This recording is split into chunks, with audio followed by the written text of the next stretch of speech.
Welcome to the Overwhelm is Optional podcast, where each week we find ways to gently rebel against the nonsense that overwhelm and exhaustion are just the price you pay to have the life you want.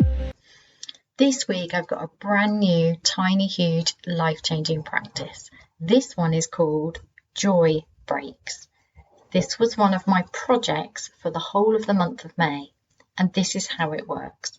I want more joy in my life. Whatever I want more of, I need to focus on and make space for.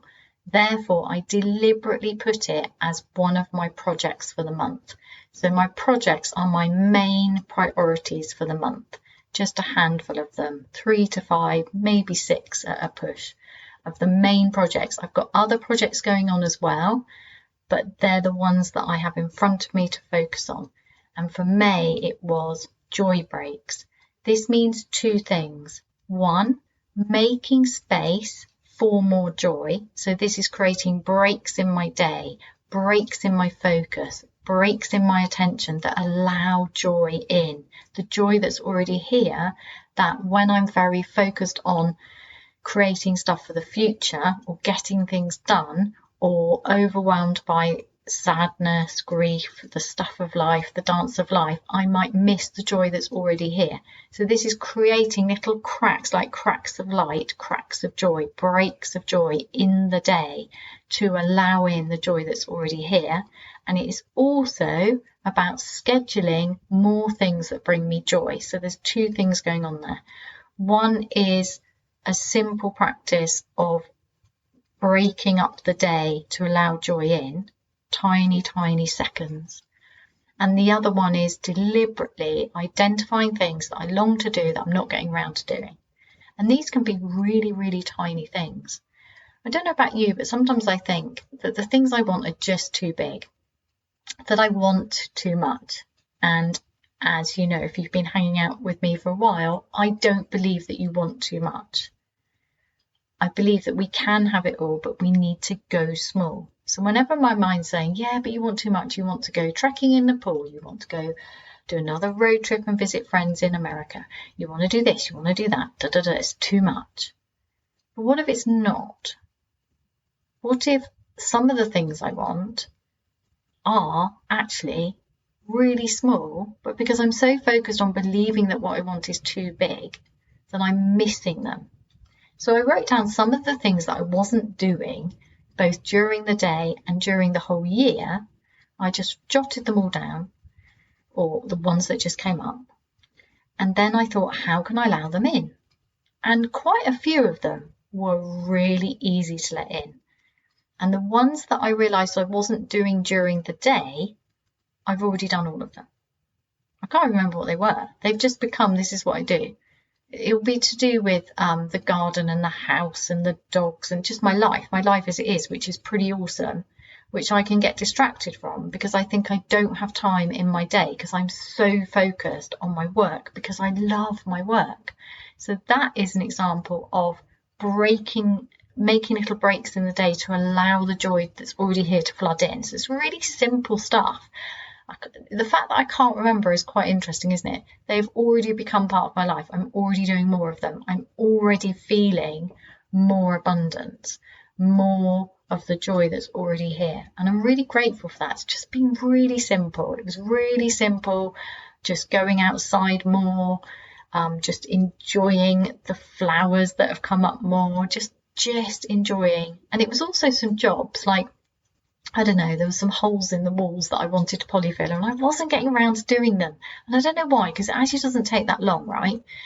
So I've done those. There's some more to do, but I'm really satisfied that I've already done lots and lots of the things I wanted to do. And more is happening. More of that, the house is getting done up. I've done lots of the tiny steps of the things that I wanted to do myself, like polyfill a hole.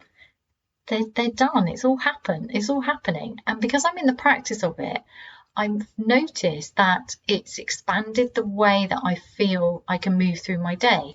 So I'm actually allowing more of those things in because I do have time for them. What I've done is proven to myself that in my working day, I do have time and energy to do more of the things that I keep putting off because I think I need to finish something to do with my work first.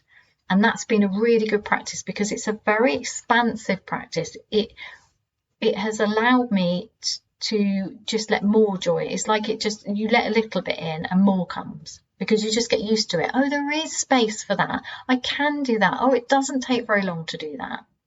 Those tiny jobs that you really, really want to get round to, but you're not getting round to because you're really focused on getting the big project done. That is one of the ways. And it's so nice because it's just actually much easier. It's much easier than we think. This, I suppose, in a way, you could relate this to when we procrastinate about something that just feels too big, and then we do it, and it doesn't take very long at all. You could relate to that, but I think it's different than that in that it's actually identifying things that would bring you joy if they were done, and just allowing them rather than fighting them. There's no fighting involved. It's just, I thought I didn't have space for that. Turns out I do. It's a bit like, I guess, if you've had children or puppies or anything that you love, and I know there's, for quite a few of us, you have one child and you love this child, and then another one's coming, and you kind of, part of you's like, well, how can I love both of them? There's not going to be enough love. And what actually happens is when you get that second baby, you just have masses more love. It's incredible. And it's like that with puppies and friends and all good stuff in life, isn't it? We are capable of more and more and more. When our hearts get used to feeling full, they expand. We just expand into more and more fullness. So this is a fun thing to do because it's really, really tiny. The first part of it, this part, allowing breaks in the day for more joy to flood in, like light can flood in. So that's actually doing one of the jobs that's on your list that you think you haven't got time for. It's just going, well, I have got time for it. I'm just going to try and do it. Just give it a go. That's fun. Or even just noticing stuff. So this is related to unexpectedly lovely things practice, if you've tried that one, in some way, but it's even easier. So unexpectedly lovely things is the practice of deliberately looking around for something unexpectedly lovely. So it's actually quite hard because you've got to stretch your brain, and it's really good for rewiring your brain into noticing even more. This is simpler. This is just, I'm taking a break and I'm just going to absorb the joy that's here. There's joy around me. I'm going to experience what's here already. It's just allowing, just for a few seconds. And then the second one is the scheduling of the bigger things. So that would be, for me, holidays, walks, like big walks, that not just the normal walk around with the dogs in an evening, but there was a walk I really, really wanted to do that we hadn't done for ages, like probably 18 months, because we've both been busy, and I don't know, you just think it seems like a big deal because it is a whole afternoon. It's not just a quick nip out for a normal walk. It's a much longer walk, and it's one of the ones we discovered during lockdown, and I've had it on my list of just, I want to do it, and I wanted to do it with my partner and dogs. It was just one of those things. It's actually a really small thing, actually, when we did it. But it felt amazing because the whole time we're walking, I'm like, well, this is on my joy breaks thing. And what's interesting is I had put it on my list for the month as part of my project to experiment with this idea. How many more joy breaks, how much more joy can I allow into my life using this tiny, huge, life-changing practice of scheduling joy breaks through my day in tiny ways, and then scheduling the things that I really, really have wanted to do for ages, like visit places and all sorts of things that I'm not doing that I really wanted to do but I thought I didn't have time and space for.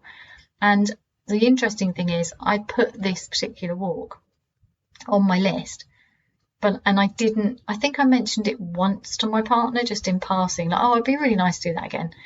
I think it's as we were driving.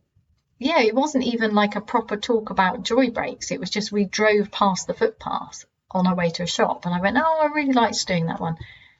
And then we did it. So it didn't even take any planning. It wasn't a big deal. My partner's been working really hard and has actually been working weekends, so we haven't had that time. So it's not like it was an obvious thing that was going to happen. And he just said one morning, should we go and do that walk? And that was it. And we've done it. And the whole time I was on that walk, it was a beautiful day. We get time together with the dogs, and it's just so wonderful to live here. And I was just super excited because that was on my joy breaks list. Oh, super exciting, taking back my life more and more and more.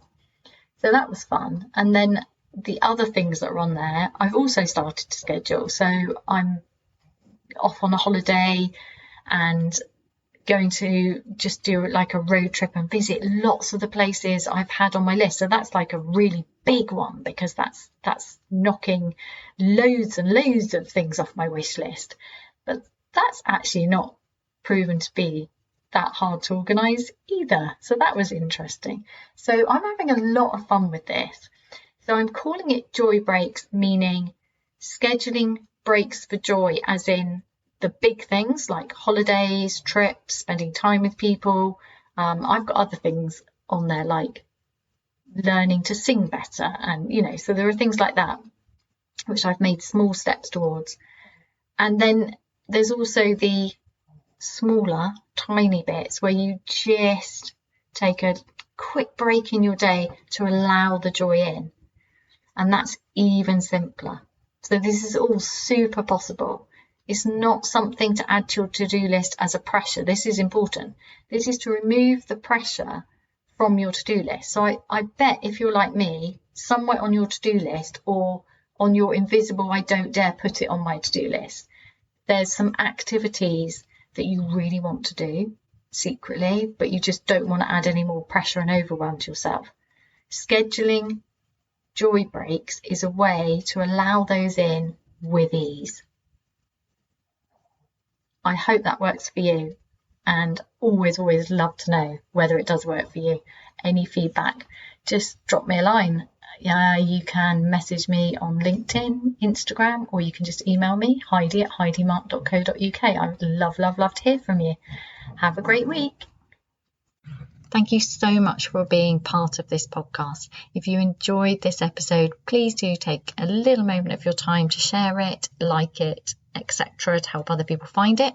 And if you'd like to know more about my work, please go to www.heidimarke.co.uk.